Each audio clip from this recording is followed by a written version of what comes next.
다니엘서 1장 3절로부터 16절.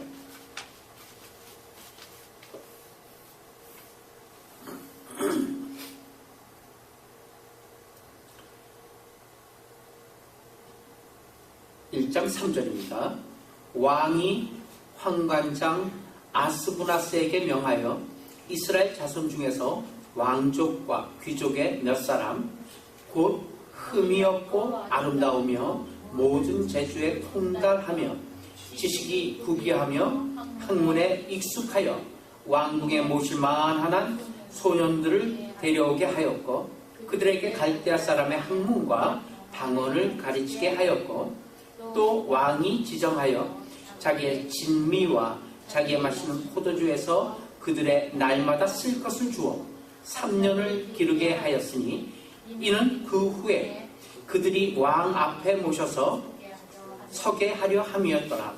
그들 중에 유다 자손 곧 다니엘과 하나냐와 미사엘과 아사랴가 있었더니 환관장이 그들의 이름을 고쳐 다니엘은 벨드사살이라 하고 하나냐는 사드락이라 하고 미사엘은 메삭이라 하고 아사랴는 아벤고라 하였더라. 다니엘은 뜻을 정하여 왕의 진미와 그의 마시는 포도주로 자기를 더럽히지 아니하리라 하고 자기를 더럽히지 않게 하기를 환관장에게 구하니 하나님이 다니엘로 환관장에게 은혜와 긍휼을 얻게 하신지라. 환관장이 다니엘에게 이르되 내가 내 주 왕을 두려워하노라. 그가 너희 먹을 것과 너희 마실 것을 지정하셨거늘 너희의 얼굴이 초췌하여 동무소년만 못한 것을 그로 보시게 할 것이 무엇이냐. 이렇게 되면 너희 까닭에 내 머리가 왕 앞에서 위태롭게 되리라 하니라.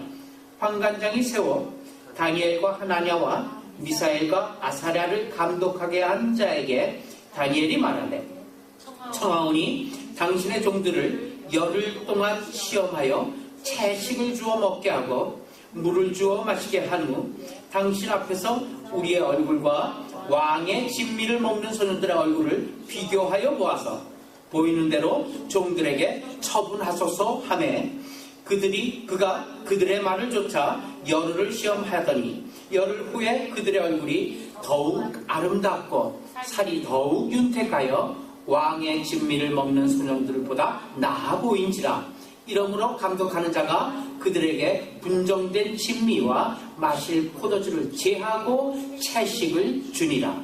아멘.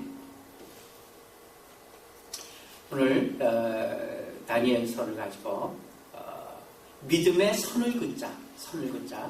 그래서 주보의 컷도 선을 긋는 좋은, 요즘에 또 선을 긋기 좋은 그런 도구가 나왔더라고요. 선을 똑바로 그을 수 있는 그러한 마음, 그러한 정신, 그러한 각오 한번 살펴보도록 하겠습니다. 점차 나이를 들어가면 갈수록 좀 더 못해지는 게 있어요. 그 중에 대표적인 것이 방향감각인 것 같아요. 방향감각. 옛날에는 아무리 뱅뱅 돌려놔도 금세 이쪽 방향이다, 저쪽 방향이다, 이렇게 금세 이 방향을 알곤 했어요. 그런데 요즘에는 같은 길을 가다가도 왼쪽인가 오른쪽인가 조차도 방향감각에 둔화해지는 것을 봅니다. 그래서 그 방향감각을 잘 가르쳐주는 걸로 이제 나침판 있죠. 나침판 얘기를 좀 해가 하는데, 북극을 가르치는 이 나침판의 그 바늘을 가만 보면요, 나침판을 이렇게 한번 보세요. 그러면 바늘의 끝이 무언가 두려운 듯이 항상 그 끝이 떨고 있는 것을 볼 수 있습니다. 지남철의 속성이 그래요. 그런데 그 나침판의 그 여린 바늘 끝이 떨고 있다는 것, 그것은 그 나침판이 자신의 사명을 감당하려고 고민하는 몸짓이고 또한 갈등이다, 이렇게 생각이 돼요. 그래서 이 나침판의 바늘이 떨면서 북극을 가르치고 있는 한 그 나침판은 믿어도 좋아요. 확실히 지금 그 나침반은 북극을 가리키려고 노력을 하고 있고 그 가리키는 쪽이 북쪽인 것이 확실해요. 근데요, 그와 반대로 바늘끝이 나침판이 있는데 나침판의 바늘끝이 불안스럽거나 그렇게 고민스럽게 떠있는 것을 멈추고 어느 한쪽에 고정이 되어 있어요. 나침판이. 그렇게 되어 있다면 우리는 그 나침판 버려야 돼요. 그 나침판은 이 바늘에 할 일을 다 한 거예요. 더 이상 바늘이 북극을 가리키고 있는 게 아닙니다. 왜냐하면 떨지 않는 바늘은 이미 자석의 힘을 잃고 있기 때문에 떨지 않는 거예요. 더 이상 나침판이 못 되기 때문에 버려야 한다는 얘기죠. 우리의 믿음의 사람들도 마찬가지예요. 믿는 사람으로서 믿는 사람의 가치관, 믿는 사람의 세계관, 믿는 사람의 인생관을 가지고 살아갑니다. 저 그런 거 없는데 그럼 믿는 사람 아니에요. 그러나 우리가 그렇게 살아가는 그 가치관과 인생관과 세계관이 따로 있는데 우리가 사는 세상은 우리 믿는 사람들과는 다른 가치관과 다른 인생관과 다른 세계관을 갖고 있다는 사실이에요. 세상의 속성이 그렇다는 얘기입니다. 우리 믿는 자로서의 가치관과 이 세상에서 통용되고 있는 가치관 사이에서 우리의 고민이 시작이 되는 거예요. 그래서 우리는 고민이 있어요. 갈등이 있어요. 갈등이 없다. 저는 사는데 세상에서 이제 살고 있는데 전혀 그리스도인은 갈등 없어요. 그냥 살고 있어요. 그럼 그리스도인이 아니에요. 나침판의 바늘이 떨고 있지 않는 것과 똑같은 거예요. 갈등이 있어요. 고민이 있어요. 이걸 어떻게 살지? 이런 상황을 어떻게 해결하지? 저 사람 내가 어떻게 하지? 갈등, 번민, 고민, 이것은 그리스도인으로서의 당연한 길입니다. 왜? 다르기 때문에요. 우리 그리스도인이 품고 있는 가치관과 생각과 세상에 갖고 있는 속성과는 다르기 때문에 갈등이 있어야만 되는 거예요. 우리는 믿음도 그리고 세상도 어느 것도 버릴 수 없는 존재입니다. 믿음만 따라서 믿음으로만 간다 그러면 산속으로 올라가야 돼요. 그렇지만 우리 기독교는 산속에 올라가고 도사처럼 벽 보고 앉아갖고 도만 닦는 그런 종교가 아닙니다. 그런 건 종교죠. 그렇지만 우리 기독교는 삶 그 자체입니다. 때문에 세상 한가운데서 살아가야 한다는 그런 절대절명의 의식을 갖고 살아야 되는 그러한 믿음인 것이죠. 그래서 믿음도 세상도 어느 것도 버릴 수 없기 때문에 믿음과 세상 사이에서 자칫하면은 이중적인 잣대를 가지고 이중적인 가치관을 가지고 살아갈 수 있게 돼요. 그렇게 살기가 쉬워요. 그리고 그것이 우리의 양심 속에 또한 위선이다. 나는 위선적으로 사는 것 같아. 그렇게 느껴질 때가 있어요. 이중적인 잣대가 있기 때문에. 그래서 갈등이 돼요. 고민이 되고. 그렇지만 그건 이중적인 잣대가 아니에요. 그리스도인으로서 살고자 분연히 세상 속에서 타협치 아니하고 어떻게 하면 그리스도인으로 살아가겠는가를 고민하는 살아있는 그리스도인의 마음인 것입니다. 예를 들어 보겠습니다. 주일날 쉴 수 없는 직장을 얻게 됐어요. 주일날도 직장에 나가야 돼요. 그 직장이 가까스로 얻은 직장이 여지껏 그냥 실직자로 무직자로 백수로 살다가 어떻게 겨우겨우 하나 직장을 얻었는데 들어가 보니 주일날도 일해야 된다. 또한 나는 자식들을 교육시키고 있어요. 그 자식들과 함께 교회를 가고 있어요. 내가 지금 그 직장을 다녀야 합니까? 다시 또 백수로 거리에 나가 앉아야 됩니까? 그 직장을 다녀야 할까요? 다녀야 할까 말아야 할까? 정말 하나님을 믿는 사람이라면 갈등이 되는 거예요. 이런 갈등이 비단 직장뿐만 아니라 여러 가지 우리의 삶의 요소에서 우리를 건지르고 있어요. 그것을 갈등하는 거예요. 하나님의 하나님을 믿는 믿음을 가진 그런 젊은 신앙인들, 그런 젊은 신앙인들이 바벨론이라는 이방 문화 속에서 어떻게 신앙생활을 하고 어떻게 사회생활을 할 수 있는가? 다니엘과 그의 세 친구인 사드락과 메삭과 아벳느고 바벨론의 궁전에 왔어요. 다시 말해서 세속 문화의 가장 깊은 속에서 왕을 보좌하는 그런 일을 하면서 그들의 믿음은 어떻게 지켰는가? 그들의 믿음을 바라보면서 오늘날 마찬가지 우리들도 세속 문화의 정중앙에 있으면서 그 문화 속에서 살아가야 하는 우리에게 어떠한 것이 잣대가 되고 어떠한 것이 금 긋는 일인가 생각해보는 이 시간이 되고자 합니다. 오늘날 우리에게 이 세상 속에서 어떻게 믿음을 지킬 것인가? 많은 믿음을 지킬 수 있는 그리고 믿음이 지켜지지 않는 여러 가지 요소가 있어요. 교훈을 한번 살펴보도록 합니다.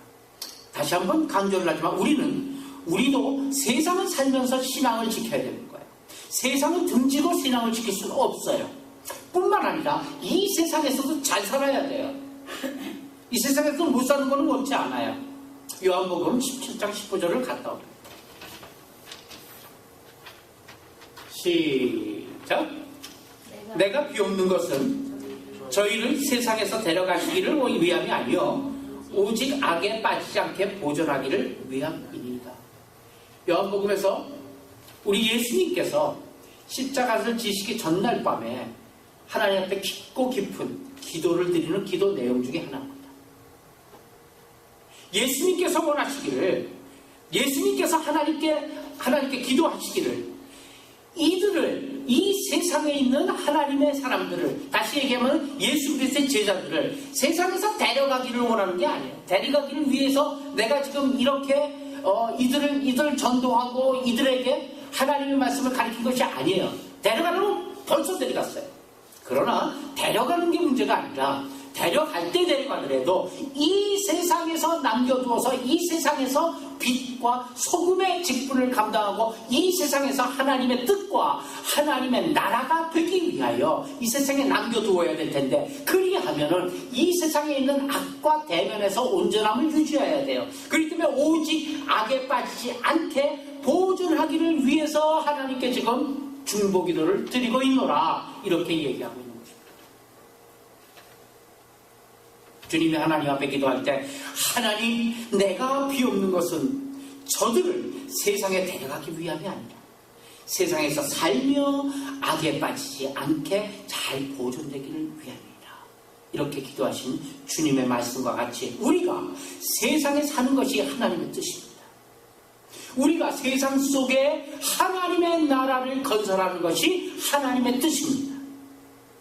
그렇게 사는 것이 오히려 우리의 믿음의 정체성을 잃어버릴 수 있는 위험 속에 우리가 빠져 살아간다는 얘기예요. 세상에 사는 일이 쉬운 일이 아니에요. 그리스도인으로서 말입니다. 오히려 죽는 게 훨씬 더 쉬울 줄 몰라요. 사실은. 그러나 세상에 사는 것은 왜 그래요? 믿음의 정체성을 잃어버릴 수 있는 모든 요소 속에서 사는 것이기 때문에 위험 속에서 우리를 내보내시는 거예요.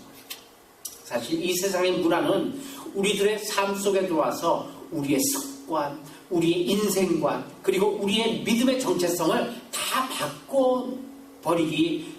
바꿔버리려 하고 있어요. 세상이 그래요, 속성이. 마치 바벨론 포로로 끌려간 이스라엘 사람들이 어떻게 했는지 아세요? 바벨론 사람들의 교육을 받았어요. 갈대아 우르 지방에 그 교육을 받아요. 이름, 창시계명, 이름도 바꾸죠. 바벨론에 좋은 옷을 입혔어요. 그리고 그들의 음식도 바벨론 음식으로 다 바꿨어요. 왜 그래요? 그들을 바벨론화하기 위해서. 다시 얘기하면은, 지금 오늘의 입장에서 얘기한다면은, 우리 그리스도인들이 하나님께서 구별하여서 따로 세우신 그리스도인들이 세상 속에 묻혀서 세상의 이론으로 살아가게 하기 위해요. 세상은 오늘도 호시탐탐 우리를 노리고 있는 거예요. 그래서 바벨론과 같이 좋은 옷도 주고 많은 관심거리를 갖다 주어서 우리의 혼을 뺏는 것이죠. 당시에 이스라엘 사람들에게 그랬다는 얘기입니다. 이스라엘 사람들의 정신을 빼앗아서 신앙을 빼앗아버리고 온전히 바벨론화하려 했던 것이에요. 그러면 이러한 바벨론 속에서, 이러한 상황 속에서 다니엘과 세 친구들은 어떻게 대처해 나가느냐 이 얘기죠. 그거 지금 하나님께서 우리에게 가르쳐 주시기 위해 다니엘서가 있는 거예요. 때문에 다니엘서는 오늘날 살아가는 데 있어서 굉장히 중요한 교훈을 주고 있는 것입니다. 첫 번째, 다니엘은 어떻게 했습니까? 먼저 다니엘은 뜻을 정해요. 뜻을 정하는 것이죠. 바벨론의 문화가 자기 자신의 믿음의 정체성을 위협하고 흔들게 되니까 바벨론은 그 어려운 상황과 갈등을 그대로 고민만 하고 있는 것이 아니에요. 어떻게 하면 되지 이거? 고민만 하고 있는, 생각만 하고 있는 것이 아니에요. 어떻게 돼요? 뜻을 정한 거예요. 스스로 뜻을 정합니다. 다른 말로 얘기하면 뭐예요? 세상과 믿음과의 사이에 선을 그었다는 얘기입니다. 우리가 세상 속에 살아가면서 분명히 알아두어야 할 일이 있어요. 그것이 뭐예요? 우리가 세상 속에서 살 수밖에 없지만, 그리고 세상 속에서 살아야 되지만, 우리가 받아들여야 할 것과 거부해야 될 것에 우리가 반드시 금을 그어야 한다는 사실입니다. 선을 그어야 한다는 것입니다. 그 경계선을 긋는 것이 우리 믿음 생활에 아주 중요한 요소입니다. 먼저 선을 긋는 이 다니엘을 꼭 기억하시길 바랍니다. 믿음의 선을 긋고 경계선을 긋는 것이 다니엘로서는 왕이 제공하는 음식을 거부하는 것이었어요. 그거예요.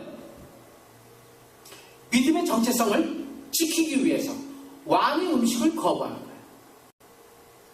물론 다니엘은 바벨론 교육을 받아들였어요. 거기서 공부 안 하고 등지고 있는 게 아니에요. 거기서 교육 받았어요. 그러나 음식까지 받아들인다는 것은 그에게 있어서는 신앙을 바꾼다는 것으로 생각되었던 것이에요. 그래서 자신의 믿음의 정체성을 잃지 않기 위하여 결정적인 상황에서 그것을 단호하게 거부하게 된 것입니다. 우리도 세상 문화를 두루 공부하고 잘 받아들이고 있습니다. 이를테면 학교에서는 사실 진화론을 가르칩니다. 영민이도 학교에서 진화론을 아마 배울 거예요. 진화론 뭔지 알지? 그렇다고 학교를 안 다닐 수는 없어요. 진화론, 이거 하나님의 창조라고 유배되기 때문에 학교 안 가? 학교 안 가고서 놀 거예요? 아니, 학생들이 안 되죠, 그거는. 학교는 가야겠죠. 학교는 안 다닐 수는 없어요. 그러나 어느 순간 우리의 믿음의 도전을 받게 될 때, 심각한 도전 가운데서 정체성에 대한 훼손이 다가올 때, 우리의 정체성이, 근본적인 정체성의 훼손이 다가올 때 세상을 향해 분명 선을 그어야만 하는 것입니다. 그러면 다니엘은 어떻게 지혜를 짜내서 선을 거는가? 나 안 먹어요! 이건 또 무매한 것이죠. 싸움 걸겠다는 얘기밖에 더 돼요. 시비 걸겠다는 얘기밖에 더 돼요. 난 진화론을 거부합니다. 시비 거는 것이죠. 다니엘은 어떻게 지혜를 냈습니까? 환관장에게 찾아가서 다른 대안을 제시하는 거예요. 대안을 제시하는 것이 굉장히 중요합니다. 12절이죠. 12절 한번 보고 돌아옵니다. 12절 시작. 청하오니 당신의 종들을 열흘 동안 시험하여 채식을 주어 먹게 하고 물을 주어 마시게 하노니. 열흘 동안에 열흘 동안. 참 지혜로워요. 난 못 먹겠습니다.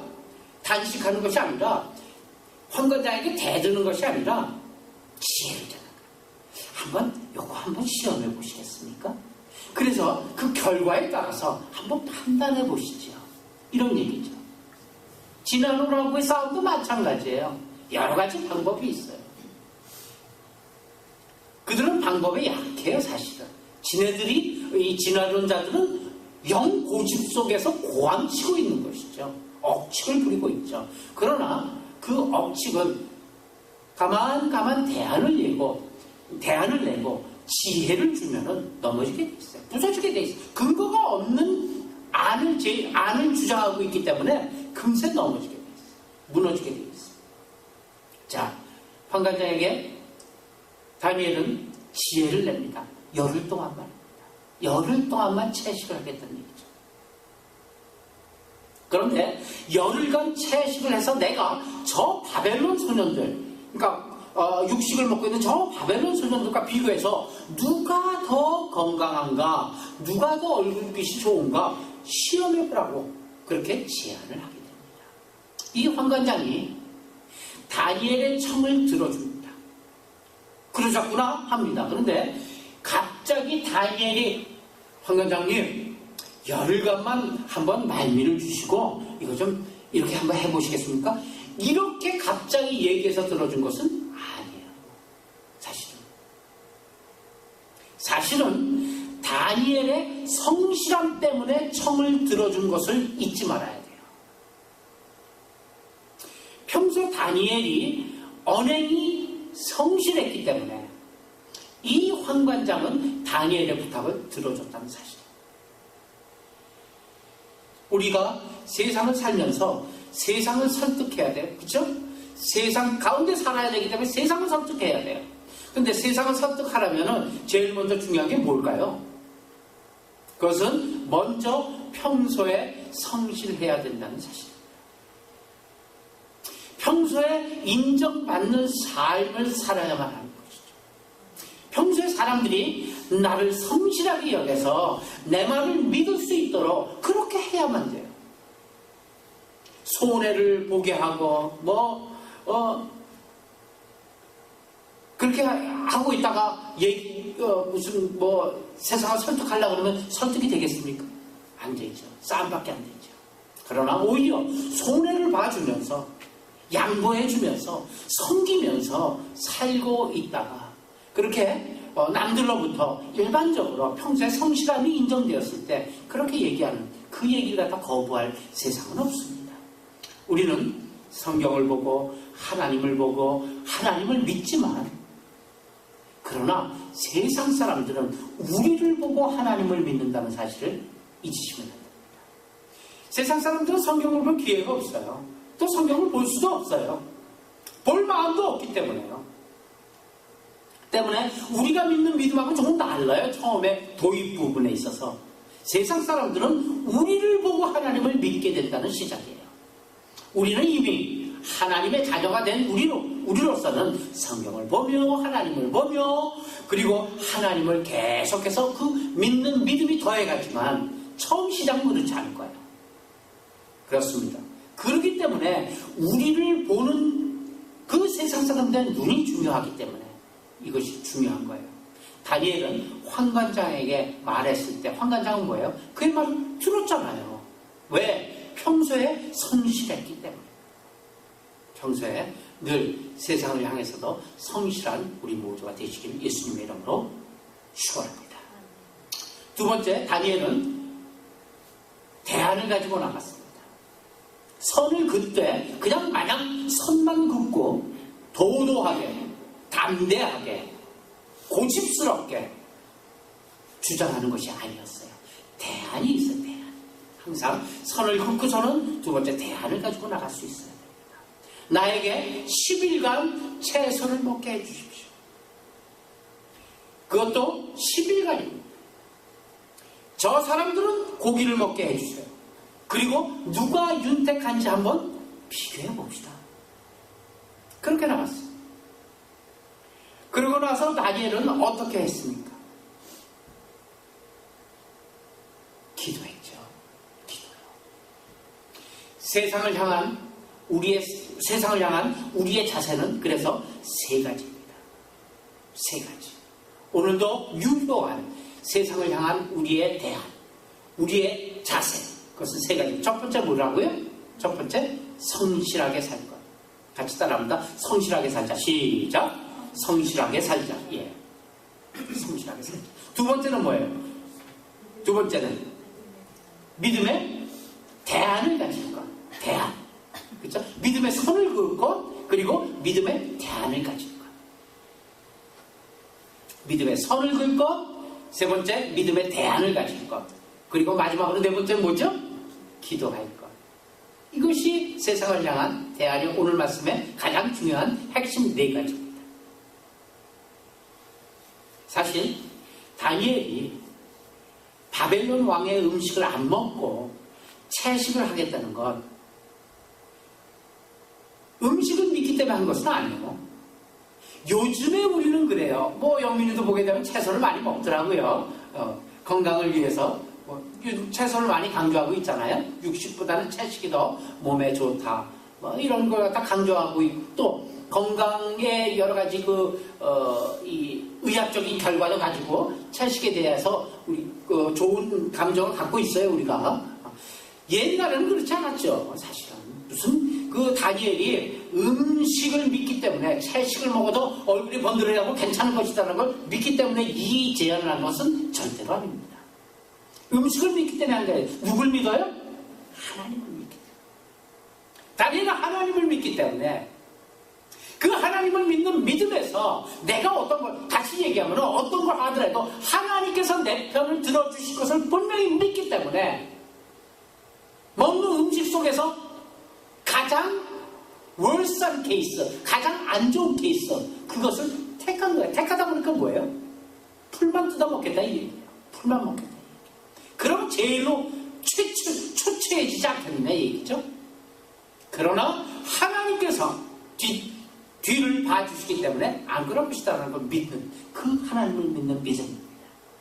다니엘은 하나님을 믿었기 때문에 그 신앙의 절개를 더욱더 귀중히 여겼기 때문에 내가 선을 긋고 이것을 대안을 가지고 이 대안을 제시하여 하나님의 살아계심을, 하나님이 우리랑 함께 하심을 세상에 드러나겠노라, 이런 각오와 이런 결단 속에서 하나님 앞에 기도하기 시작한 것입니다. 신앙의 절개를 더욱더 귀중히 여겼기 때문입니다. 그래서 채식을 택했어요. 왜 그럼 하필이면 음식으로 신앙의 절개를 지켰냐? 사실 그 음식과 그 고기는 바벨론의 우상제물이었죠. 그렇죠? 우상제물 앞에 놓았던 것이에요. 다니엘은 신앙의 절개를 귀중히 여겼기 때문에 채식을 했는데 그것은 참 귀한 것이죠. 그러나 더욱더 귀한 것은 금신상 앞에 절할 수 없고 그 우상제물 앞에 우리는 그 우상제물을 먹을 수 없다라는 그 절개 때문입니다. 세 친구들도 마찬가지예요. 느부갓네살 왕이 금신상 앞에 절하게 했어요. 그러니까 우리는 죽어도 금신상 앞에 절할 수는 없다, 이렇게 얘기했습니다. 그러면서 풀무불에 던져지게 됐죠. 뻔히 던져질 거 알면서 얘기한 거예요. 그들의 신앙의 절개를 지키기 위해서 그들은 풀무불 속에 죽음을 택한 것이에요. 말하면 요즘으로 얘기하면 순교죠. 그러면서 하는 말이 더 귀해요. 그 뒤에 왕께서 우리를 풀무불에 던져도 하나님께서 우리를 구원해 주실 것이라는 믿음이에요. 그리고 한 걸음 더 나가서는 뭐예요? 그리 아니하실지라도 하나님께서 우리를 서로 구해 주시지 아니할지라도 우리는 절할 수 없어요. 그들은 하나님께서 100% 확신하는 것만 아니야. 하나님이 하실 것을 100% 확신하고 있지는 않았어요. 하나님이 구해 주실 것입니다. 100%. 아니에요. 그리 아니하실 것도 염두에 두고 있었어요. 그들에게 고민이 있었다는 얘기죠.